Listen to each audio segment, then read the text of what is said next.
Hello and welcome to another very exciting episode of Righteous Randy. Today we're going to be putting Japanese cucumbers into the ground. This is what a Japanese cucumber plant looks like.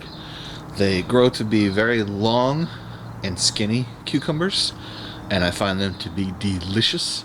And this particular plant, if we zoom in here a little bit, what you see is there's actually 4 separate plants within the same soil. So I'm very lucky because I get to put 1 plant in the ground and get 4. So this is awesome, and I can't wait to see how she grows up. So as you can see, I dug a hole here. I'm going to put the plant into this hole, and it looks like there's really not much room for base dirt, maybe a few centimeters. So I'm going to keep the base dirt today pretty minimal. I don't know if you hear the cat meowing in the background, but that's my cat Suki. He's been living on the roof ever since our dog moved in. So he's out here with me in spirit every morning when I garden.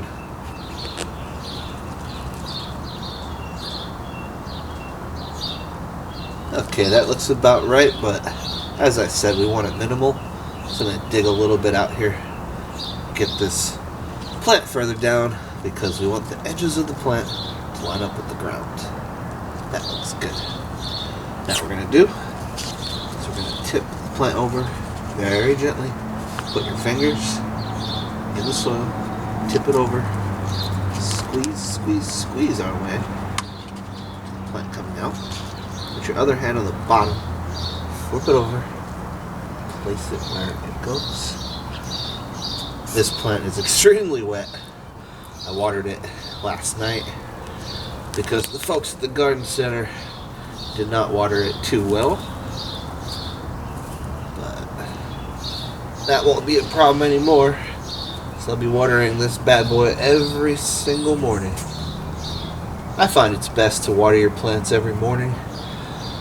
Some people tell you not to, but I like to do it. It's rare that I found a plant ever overwatered, so I tend to err on the side of more water if I'm going to err at all, which I do a lot.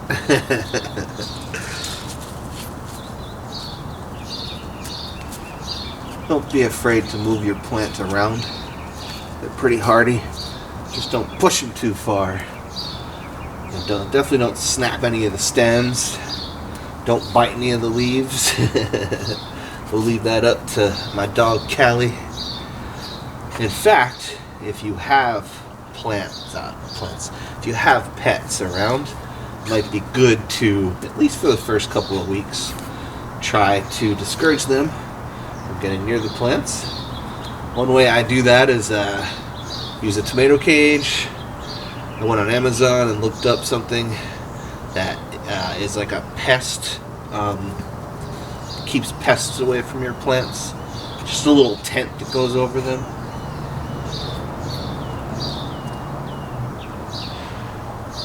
Okay, now what I'm doing is packing in the dirt around the plant, because if I don't, that dirt's going to erode when I water it. Put a little bit of dirt there where I packed the dirt down.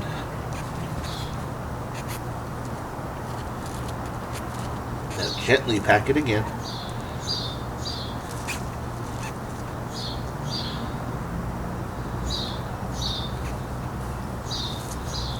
And then last step, make sure that none of the leaves are stuck in the dirt.